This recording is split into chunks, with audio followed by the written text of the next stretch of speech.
Bueno, ya estamos en línea, Marcelita, hoy día has venido de azul, qué Sí, bonito, es así tu color favorito. Tu color favorito.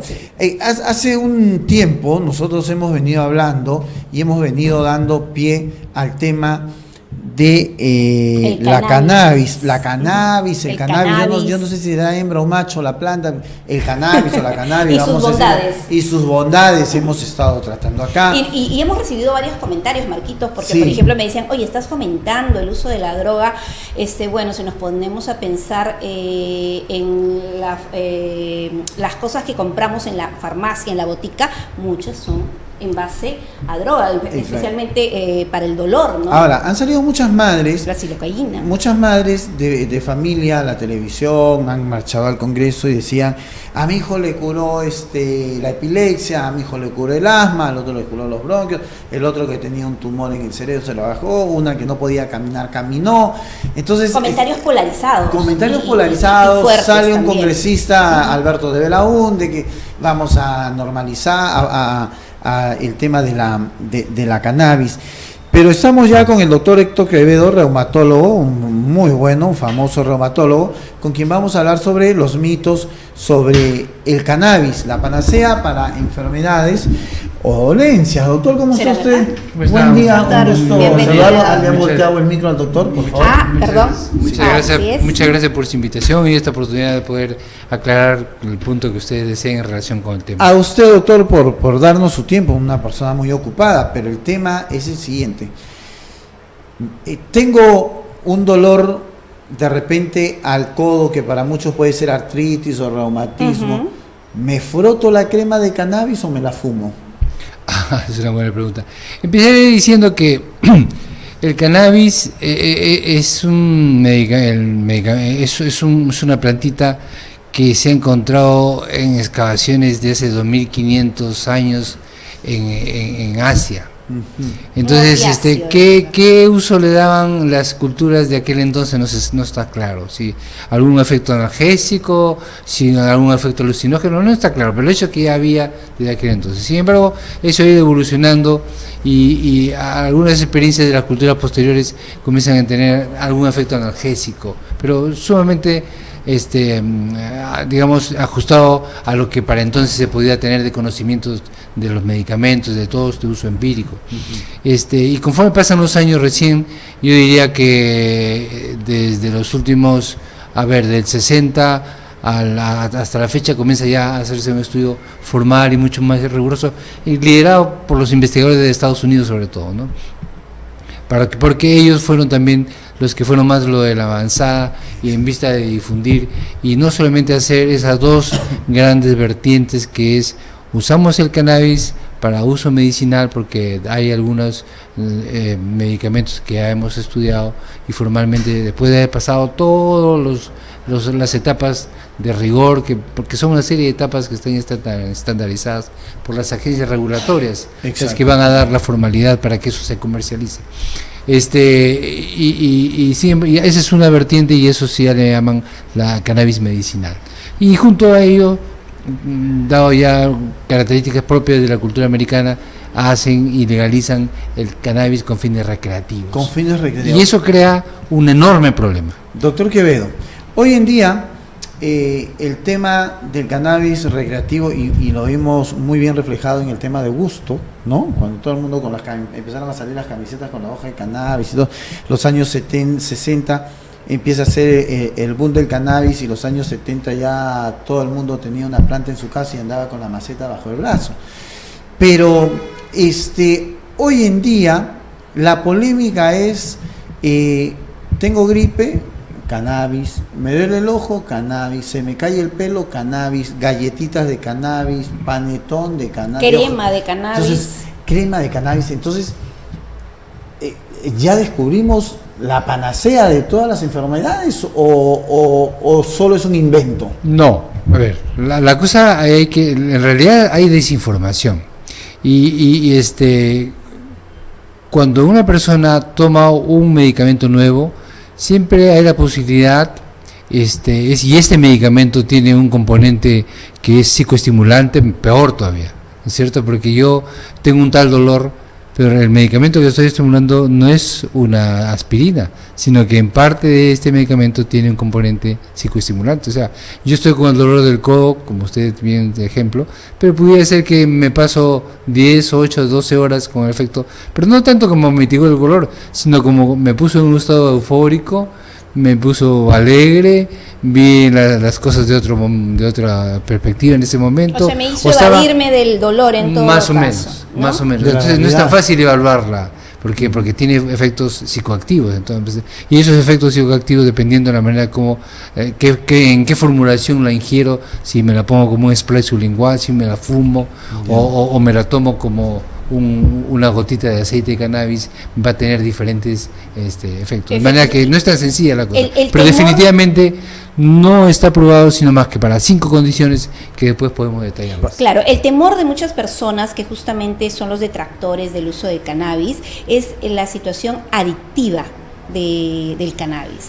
Qué tan adictivo puede ser, siendo que, como usted dice, de repente nos sirve solamente para evadirnos en ese momento del dolor. Yo estoy recién operada, bueno, no, ya tengo 3 semanas de operada de los meniscos. Me han mandado un spray que me imagino debe tener algo para el dolor, para menguar el dolor. Moviflex, exactamente. No sé, es un antiinflamatorio puro. Ya, perfecto. Y me sirve, me ha servido, pero ¿qué es lo que sucede con esto? ¿Es adictivo el cannabis? ¿Cuál es el porcentaje de adicción? Pensando también en la coca que se utiliza para algunas medicinas. A ver, lo que está claro y lo más antiguo, cuando se usaba solo con fines recreativos y de manera ilegal, digamos, porque siempre hubo mucha ilegalidad antes de que se formalice en muchos estados, en Estados Unidos, y ahora ya hasta en 28 estados de todos los 52 estados norteamericanos ya está formalizado para el uso del cannabis medicinal. A mi juicio, ahí ya están perdiendo el control de la situación, pero ese es otro tema. Sin embargo, cuando empiezan para los fines recreativos y los componentes de cannabis, fundamentalmente hay que recordar un par de moléculas que son las que hacen todo el trabajo de las 460 compuestos químicos que tiene la hojita, la florcita, porque de la flor se saca la materia prima. De la cuestión hay 2, el tetahidrocannabinol y el cannabidiol, que son los que, jugando con esas, uno consigue efecto analgésico y otros, una serie de efectos, ¿no? Y después los otros están ya en evaluación. Y iba al hecho de que cuando se usaba solamente como un recurso recreativo, más o menos, por un aproximado, el 9% de los que usaban con esa finalidad terminaban volviéndose farmacodependientes, y es una necesidad creciente de usar cannabis y eventualmente entrar en otras drogas cada vez más de mayor potencia, ¿no? 9%, que no es una cifra despreciable. Si hablamos de actualmente se estima que en Estados Unidos 22 millones, digamos, se han hecho una encuesta, han dicho, en la última semana, en una población, ¿cuántos de la población general en Estados Unidos, cuántos han consumido cannabis? Entonces, 22 millones. 22 millones. En personas, en la última semana. Hecha así simplemente la pregunta, ¿no? Y cogida una muestra representativa. Entonces han hecho... Casi gran parte de Perú, el 70%. Claro, bueno, ellos también son 250 millones, pero... Claro, uno está en Harvard adentro y caminando en Harvard, y nadie se va a pensar que caminando por los pasillos de Harvard comienzas a oler, bueno, esto no es un parque, esto es una universidad de las más prestigiosas, y comienzas a oler a cannabis. Entonces dice, bueno, acá los alumnos caminan por los pasillos o de pronto el docente, no sé, y no pasa nada. Y se hornean. Entonces, porque probablemente está, y de hecho creo que Massachusetts está dentro de los que tienen su uso recreativo, ¿no? Porque por más que sea regulado, yo creo que difícilmente en la práctica el Estado va a tener la logística de poder decir, ¿sabes qué? Esta dependencia de esta farmacia, esta, y además cada farmacia va a tener su registro de consumidores y solamente le pueden vender, no sé, se me ocurre, 5 gramos cada 15 días, pero que es su cuota. Le doy $10 más y me da más gramos. Por eso, en la práctica, ellos difícilmente van a poder, pero ellos han asumido que eso va a ser el mecanismo de control que le va a impedir perder van a intentar un mecanismo de control. Pero ya está en marcha hace años ya. El cannabis aquí en el Perú, la regularización del uso de cannabis medicinal. ¿Cómo va esa regularización? Afortunadamente, durante el gobierno pasado, me parece que en agosto del 2017 se firmó la ley para el uso del cannabis medicinal, pero con unas generalidades muy amplias, ¿no? Donde se decía, bueno, hay que hacer investigación de cannabis medicinal, esa investigación la vamos a hacer nosotros mismos, decía la ley. Sin regulaciones precisas.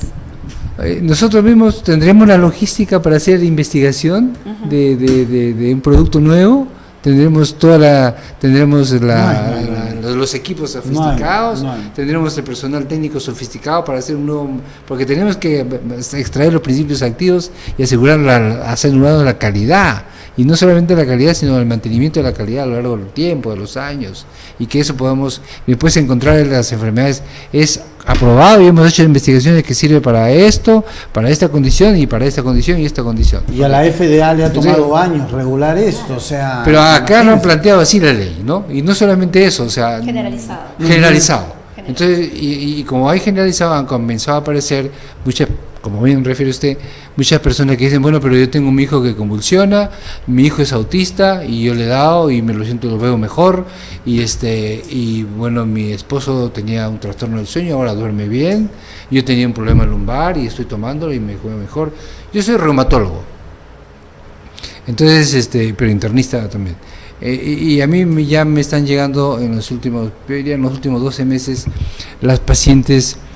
Yo veo con frecuencia un cuadro que se llama fibromialgia. No sé si ustedes... Que dicen que el cannabis ayuda mucho. Yo tengo una amiga que sufre de fibromialgia y padece. Bueno, entonces ya ahora de frente van no a consultarme si lo pueden usar, sino de frente van con su frasquito, que siempre es un gotero. No es un goterito, y me dice, bueno, doctor, ¿cuánto es la dosis que tengo que tomar? ¿2 gotas? ¿3 gotas? Bueno, no sé, que usted tiene fibromialgia y usted está tomando medicinas. No hay nada en la literatura, pero nada que haya 2 o 3 reportes de estudios que están incompletos no quiere decir nada de medicina, no quiere decir, y menos en esa formulación que usted tiene. Bueno, doctor, mire, yo he leído que, y de hecho están saliendo comunicaciones en los medios de gente que a título personal que no son especialistas, ¿no? Son personas que aparentemente no están vinculados a la medicina, me da la impresión. No sé si ustedes han tenido oportunidad. Ahora, hemos tenido oportunidad de entrevistar. Entonces la gente me está llegando y me está diciendo, doctor, vengo para que usted me diga la dosis. Ahora, doctor, usted está tocando un punto muy importante cuando la señora le dice, estoy tomando, y usted dice, le está llegando gente que está tomando. La pregunta es, yo he visto muchos reportajes y hay gente que dice, no, yo tengo acá en mi casa, tengo mi plantita porque mi hijita o mi hijito sufre, si lo va a curar, qué bien que se lo va a curar, pero tiene que ser esto regulado y tiene que ser investigado. Pero ahora, una madre, yo escuchaba, sino varias madres que dicen, yo tengo mi plantita acá y yo preparo mi aceite. Yo digo, la señora tiene todos estos aparatos, las probetas, las pipetas, estas cositas donde tienen que pasar y cae una gotita cada 20 horas para... No creo, yo creo que ponen el cannabis en un aceite y ahí que... Entonces yo no sé cuál es el proceso, que la señora dice que ya tienen ella su aceite. Estoy casi seguro que la informalidad es el denominador común para todos los que se presentan, por lo menos de la que soy yo testigo a la consulta y me trae un frasquito y casi siempre, desafortunadamente, vendido por otro colega. ¿De dónde? Entonces, y la pregunta, bueno, este colega... ¿Colega estamos hablando de otro doctor? Sí. Entonces, ¿pero quién, señora, dónde lo adquirió? Bueno, entonces, finalmente me han dicho que el otro día me dijo, bueno, doctor, usted que está tan interesado, váyase a la esquina en el centro de Lima, a la esquina de Azángaro, con no sé qué, ahí están pues, los ambulantes con sus botellitas y ahí está, ya lo están vendiendo, doctor. ¿Usted por qué pregunta? Bueno, no, solamente es mera curiosidad, y me asaltó el hecho de que hay una extrema informalidad y riesgos porque no se sabe siquiera, para empezar, si hay toxicidad. O sea, cuando yo hago, por ejemplo, el aceite de cannabis, que es una de las cosas más famosas y que más he aprendido en esa formulación, ¿no? Porque tú puedes fumar, tú puedes tener un spray para debajo de la lengua, puedes tener como bien mencionó, una crema para el crema. cannabis. Entonces, una de las cosas que he aprendido mucho es el aceite. Entonces, y para hacer el aceite no es muy difícil hacerlo, ¿no? En el sentido de que si se encuentra un químico que no tiene muchos escrúpulos, lo puede hacer sin saber exactamente las proporciones de estos dos componentes que, claro, son compuestos químicos que no tienen por qué saber la gente, que se llama el tetrahidrocannabinol y el cannabidiol. Que es solamente, THC, creo que en realidad son Hidrocannabidiol, 460, pero esos dos son los que hacen todo el trabajo, ¿ok?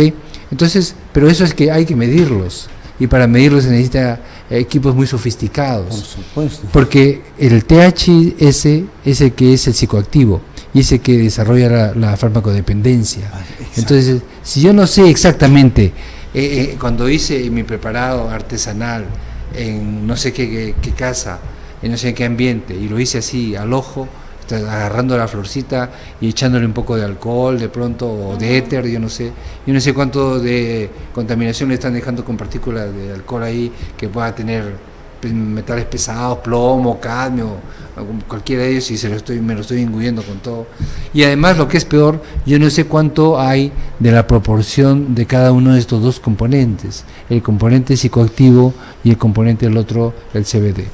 Entonces, que por supuesto de esas 5 enfermedades para las cuales sí están reconocidas y no hay discusión al respecto y nadie discute su valor, sin embargo se ha abierto un uso indiscriminado, sin base, y un poco me permiten ustedes, esa es la razón de estar acá, de poder aclarar. Pero si yo no... Que no se use de manera indiscriminada. Exacto.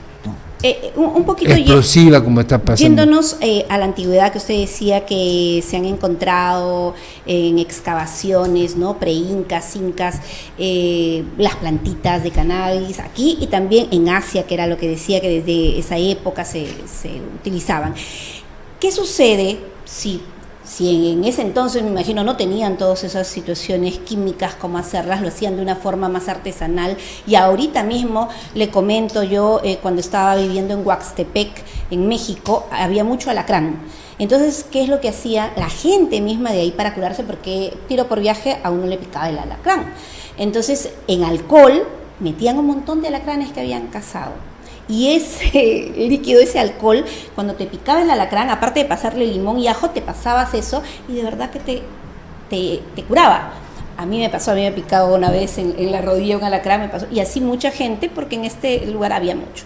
Y esa era su forma antes de llegar a la clínica. Ojo, de todas maneras iban a la clínica, pero antes de llegar, para no intoxicarte y todo. Igual lo pueden hacer con el cannabis. Agarras, en mi cabeza, lo que me ocurre, lo que dijo, le pones alcohol, le pones aceite.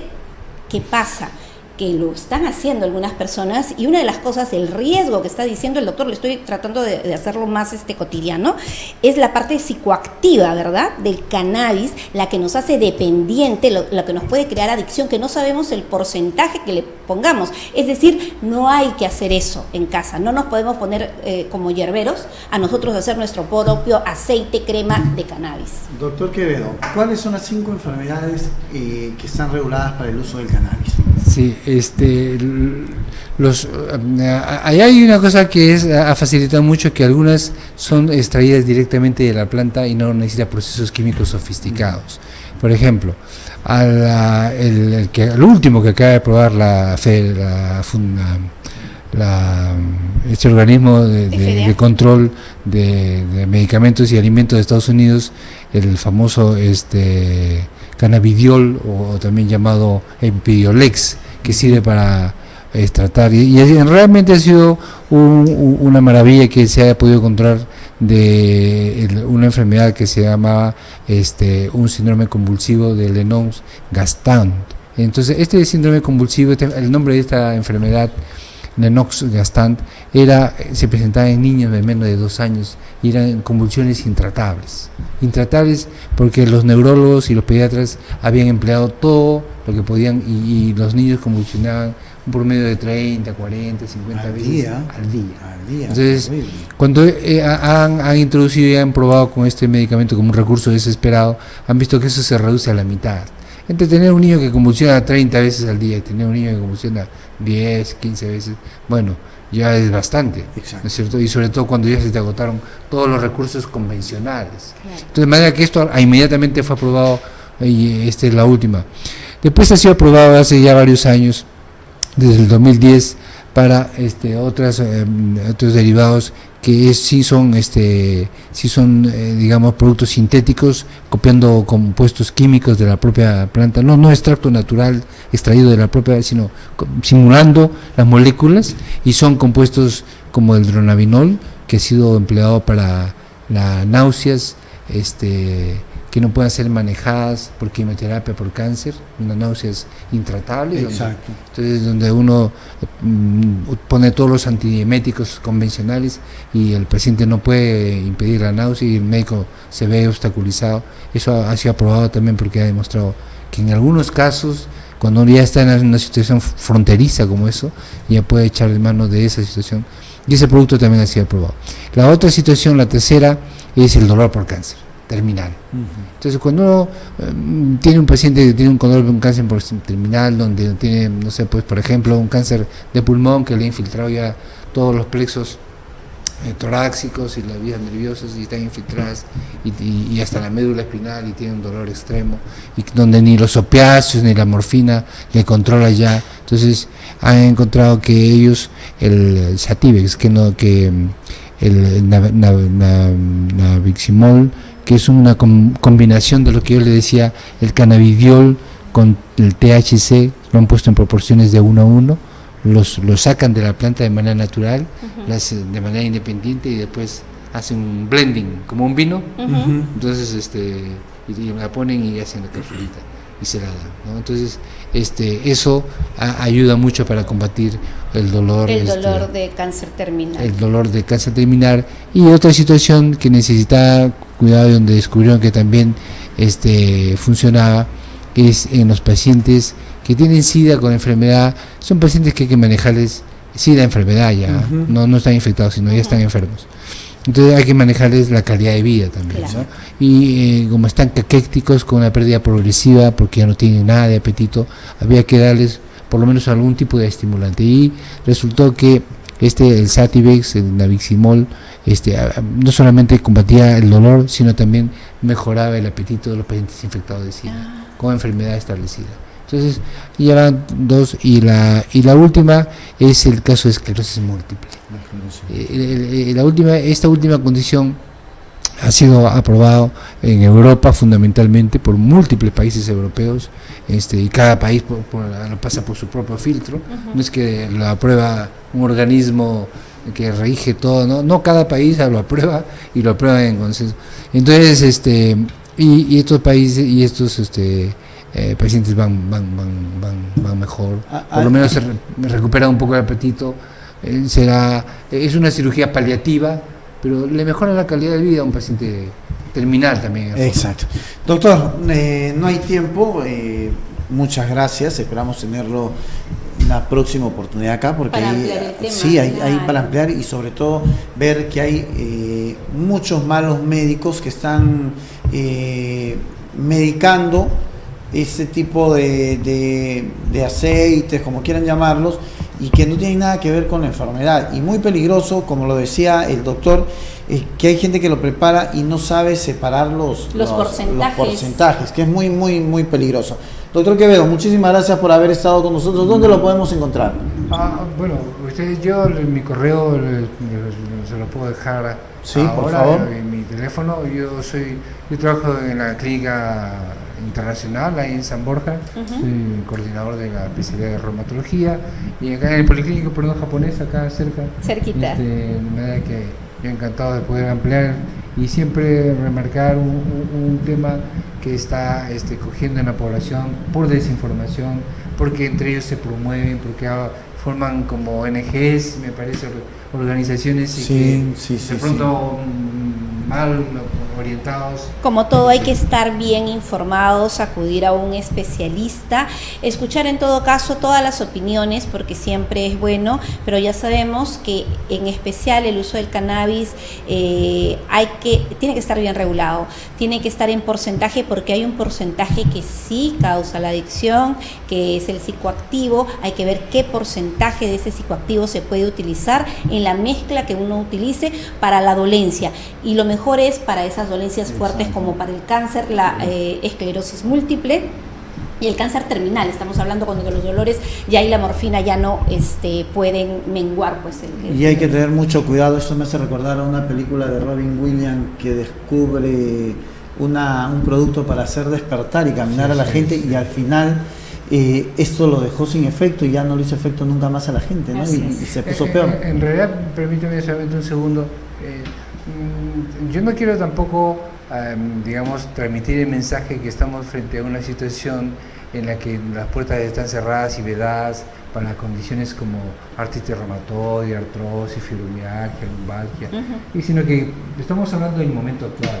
Ahorita, claro, ¿no es cierto? El 2 de enero del 19 no tenemos la data como para comenzar a usarlo. De pronto, dentro de un año estamos volviendo a hablar y resulta que se ya aprueba está para esta otra exacto, enfermedad, pero ya se aprobó para esta enfermedad. Pero mientras hay que tener mucho cuidado. Ya conozco los beneficios y los riesgos. Exacto. Ya sé que si lo uso 5 años no voy a desarrollar adicción.